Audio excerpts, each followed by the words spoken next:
Hi, watching a very special recording of Agenda AWANI, and thanks to the World Comic Forum this year who give us accreditation. I can be here very near to the Congress, just there, Media Village is down there.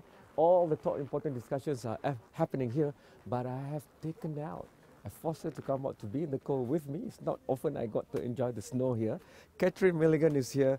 She is the person who's the number uno for me, my contact here to sift through, because Davos has so many things ongoing and it's easy to be swayed by the big names and the celebrities and the Fortune 500s, but the social entrepreneurship side, the social enterprises, Catherine's the person to talk to.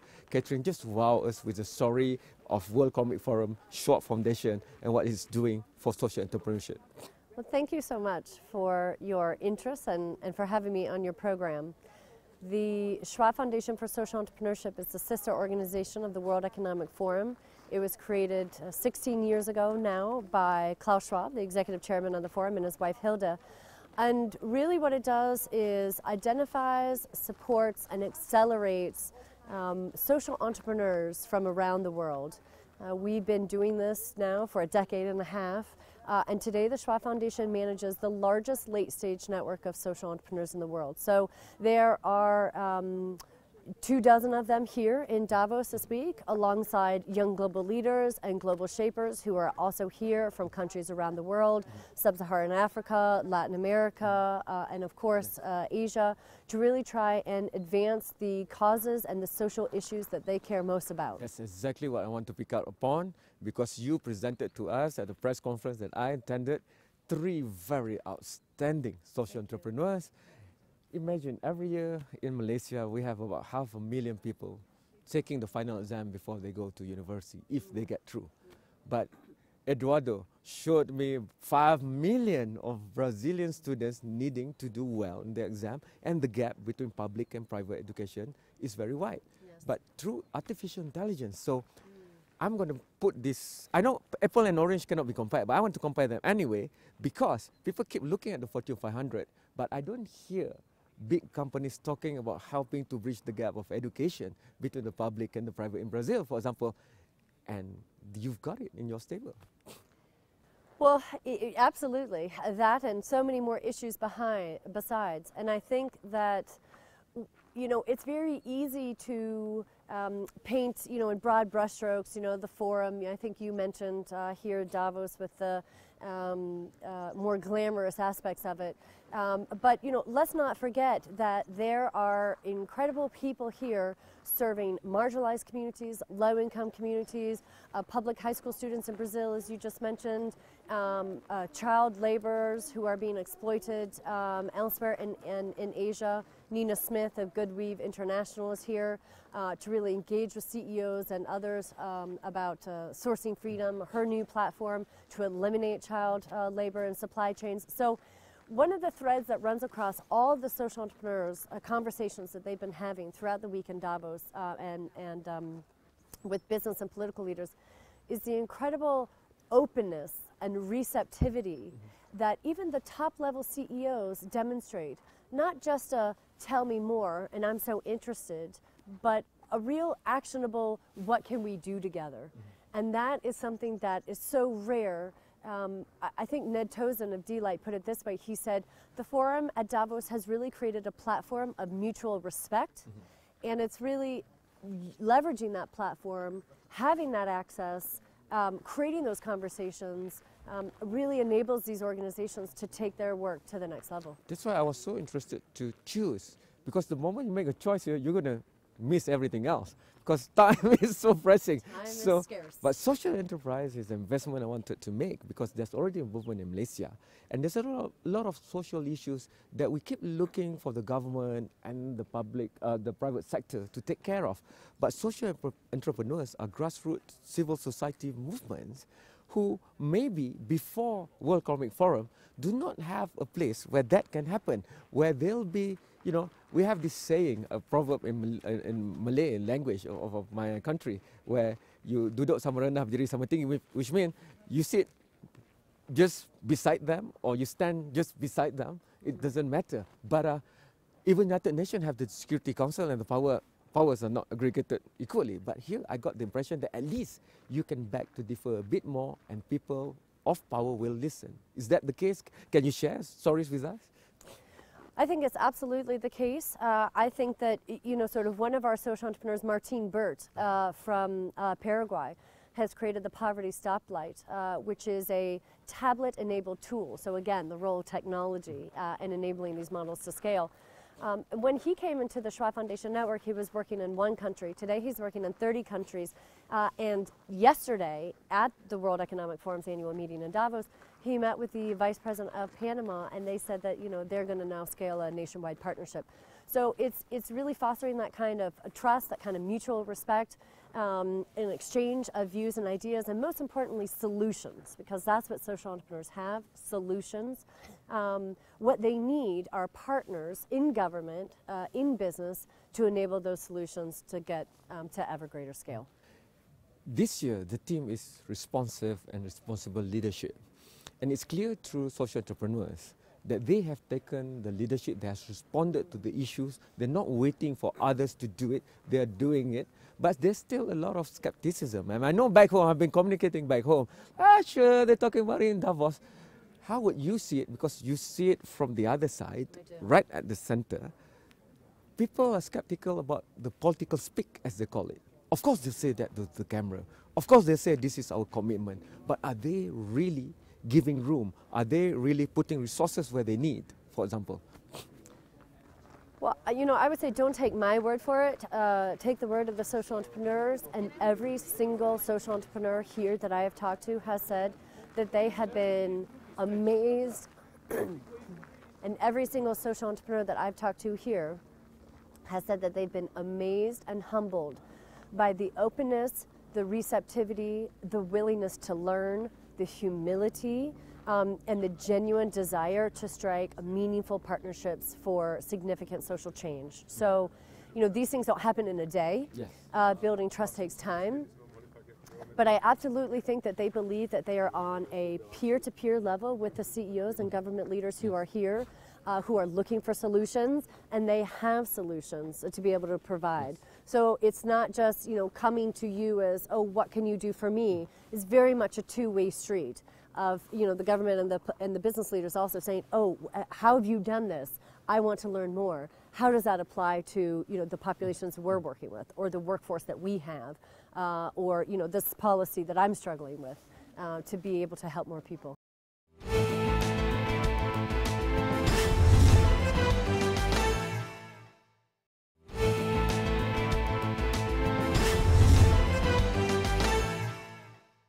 I guess the lessons learned, one of it would be, it makes good business sense to help stop poverty, stop hunger, to give better sanitation and water. It makes good business sense.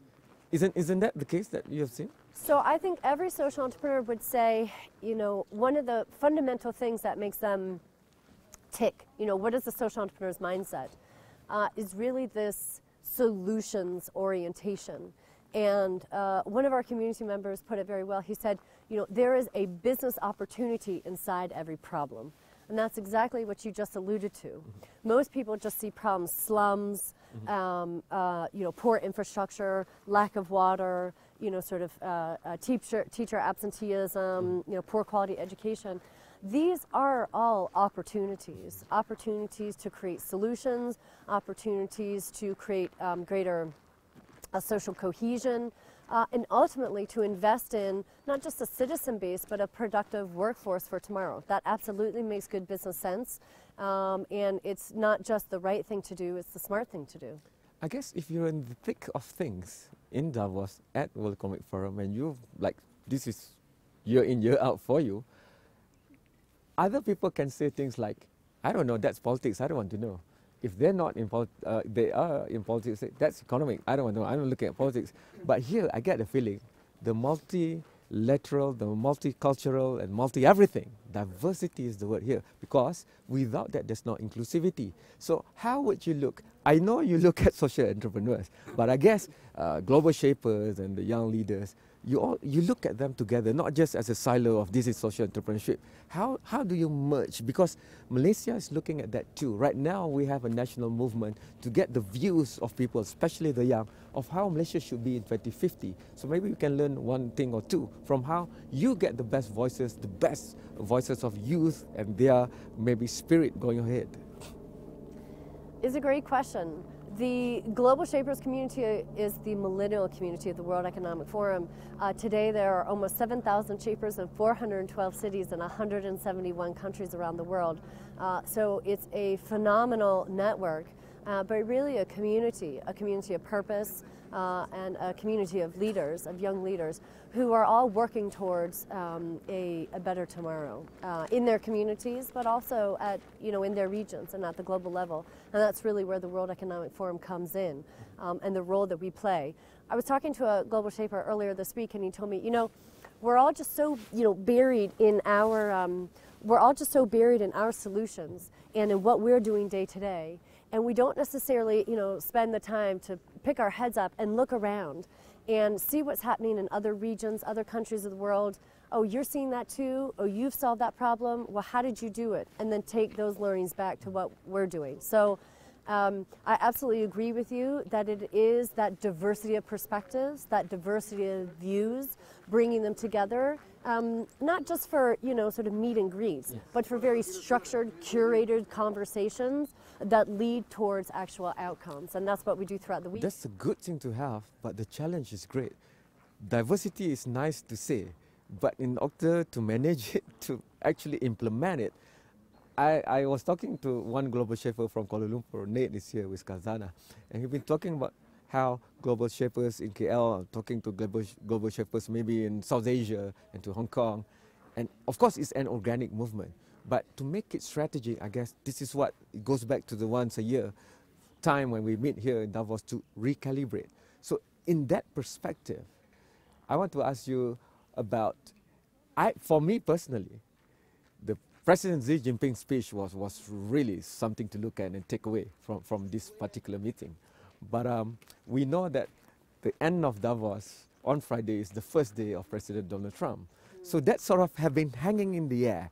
And even business leaders and corporate leaders and public sector leaders that I've spoken to, they put it as the world is coming full circle, maybe even hanging upside down, because the president of China is fighting for globalization, openness, and we're looking at the opposite maybe coming from the US. Right. So how do you jive all this into perspective? Because even the reports, inclusivity reports and everything else, Oxfam released before World Economic Forum, we see that the data are showing there will be socio-political impacts.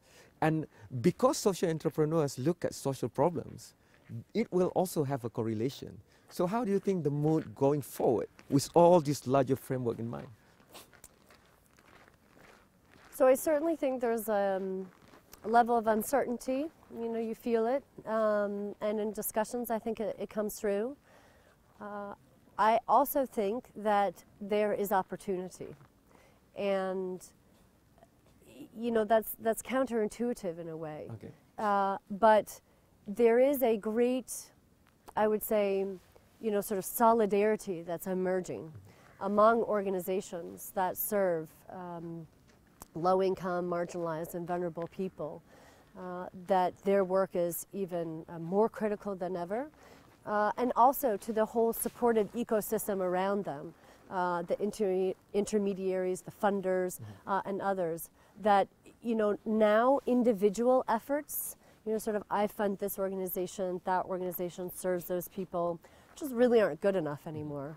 And that we really need to be thinking about collective impacts, and we need to be thinking about what are each of our roles in shifting that larger system. Okay. Whatever that issue is that we really care about and the people that we are working on behalf of, and that might be the education system, might be the healthcare system, but I think there's much more of a mindset on systems thinking and on collaboration, such that it's not just a set of individual interventions, but that it really is able to make the whole system work better on behalf of everyone.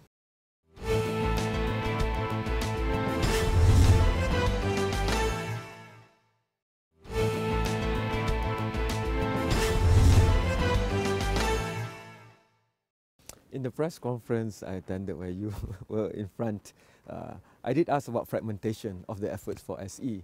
And then, but I preceded that by making this broad statement that I still think that SE is alternative as compared to mainstream economic focus. And if I can qualify now, I mean that in the sense that the 20th century gives us the framework of global economy and the global trade. And it has been institutionalized decades like that. There has been call at the World Economic Forum and through Dr. Klaus Schwab himself for a new order, for a new framework and a new institution. I am just begging the attention of people in powers that be from this discussion that SE should, from the DNA of the new framework and the new institution, be right there from the start. Because we look at the subprime crisis, no way will the subprime crisis would have happened if it was the social entrepreneurs, because they'll be solving social problems. They would not build mechanical or artificial layers just to create an economy within itself. So I'm going to put that back to you. I know it's a big kind of a question, but this is the place to discuss such things. So I agree with you that it's not entirely mainstream, though I think the progress we've made over the past decade is tremendous. If I look just at the delegation last year, the social entrepreneurs in our network who attended the annual meeting, I think their collective annual budgets was, well over 1.3 or $4 billion, and they were employing collectively more than 30,000 people. So, yes, of course, when you're looking at the Fortune 500, it's still relatively small, but these aren't tiny organizations. These are large, professional, well-respected organizations who are working in some cases nationwide or even across multiple countries.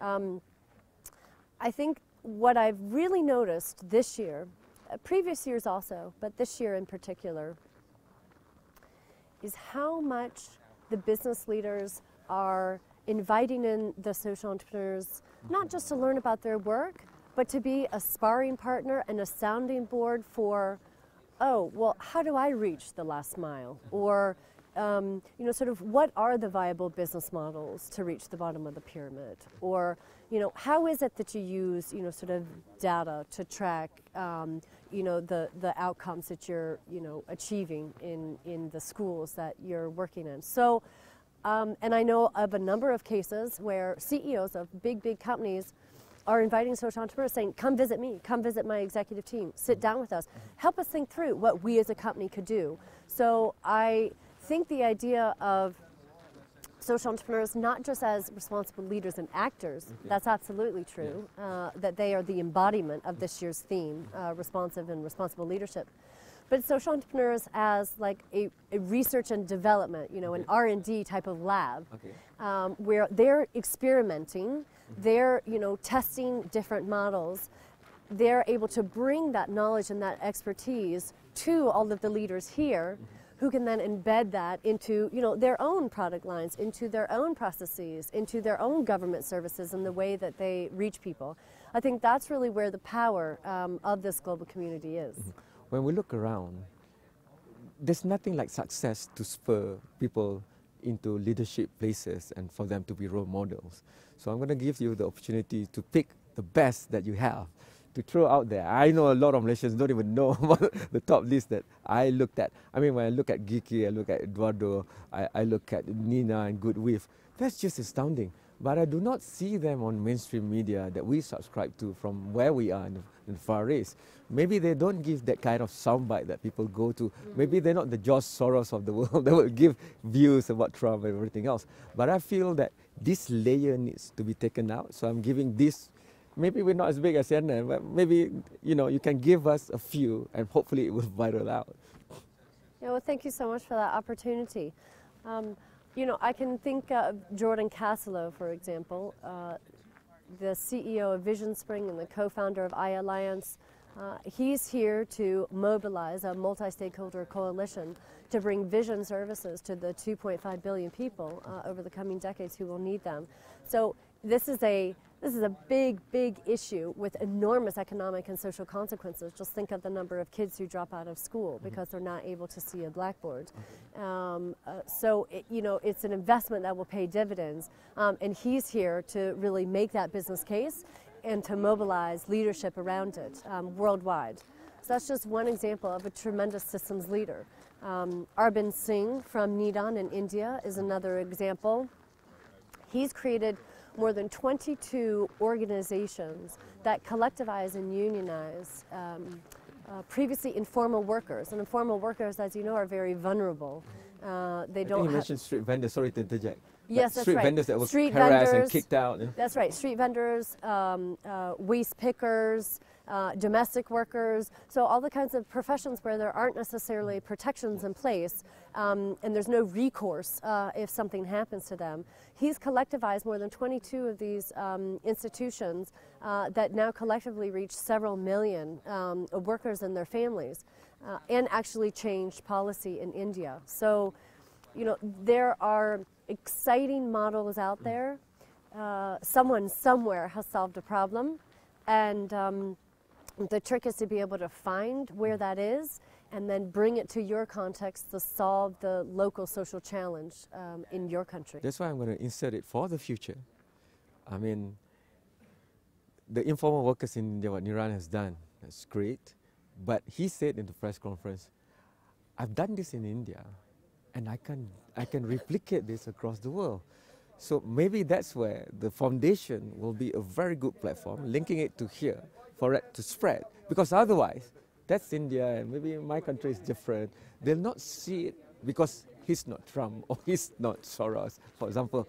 Do you see that as one of the main pinnacle of what Schwab Foundation can give to social entrepreneurs across the world? Not only do social entrepreneurs in the Schwab Foundation network strike up partnerships at every single convening that we bring them to with each other, with other actors, other members of the forum, but importantly, they find credible, reputable partners in other countries where they themselves might not necessarily be able to expand, but where the model, the solution they've come up with is very relevant and applicable. So to answer your question, I absolutely think that it is and should remain a pillar of the work that we do moving forward. We do catalyze and facilitate the replication of the best models in the Schwab Foundation network, and we do that also by bringing them together with the young global leaders and the global shapers, right? So thousands of them in countries around the world. And it's not necessarily from one day to the next that the shaper says, oh yes, that's great, I'm going to take Nidan and I'm going to take it to my country. But it's a process, and it's a conversation they've started, and maybe there's a part of it that's already relevant for what they're doing, but then maybe, you know, 6 months or a year down the road, there's another element that they could import. So I absolutely think this idea of not just finding the best solutions out there, but then spreading them across the global networks that we have is really one of the greatest services that we could provide. In order to say goodbye for this year World Economic Forum in Davos, I would love for you to pick one takeaway that for you is the thing to think about. For me, the takeaway is that, I mean, I think, you know, for me, the takeaway is to quote one of our community members in saying that he had incredibly high expectations when he came to the annual meeting, and his expectations were exceeded.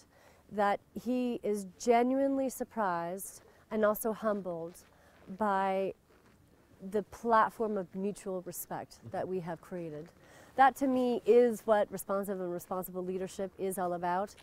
It is that we are equals, that we are peers, that we can have a conversation, that no one is better than anyone else, that I've got something to learn from you and you've got something to learn from me. And that's really what bringing people together here is all about. Thank you so much, Catherine. Thank you It's so been much. freezing, but you've been great.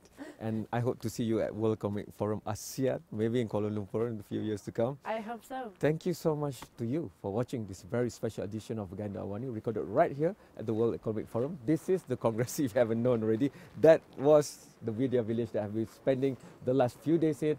But the stories we're going to bring across weeks and weeks, because there's so much to share. And this is not just about Davos, but in terms of committing to a better future for all of us. So I would like to say goodbye from me, Kamaro Bahrain, from my producer, A.K. Shafizan Jari, from my cameraman, Rizal. That's all. Good night. Goodbye.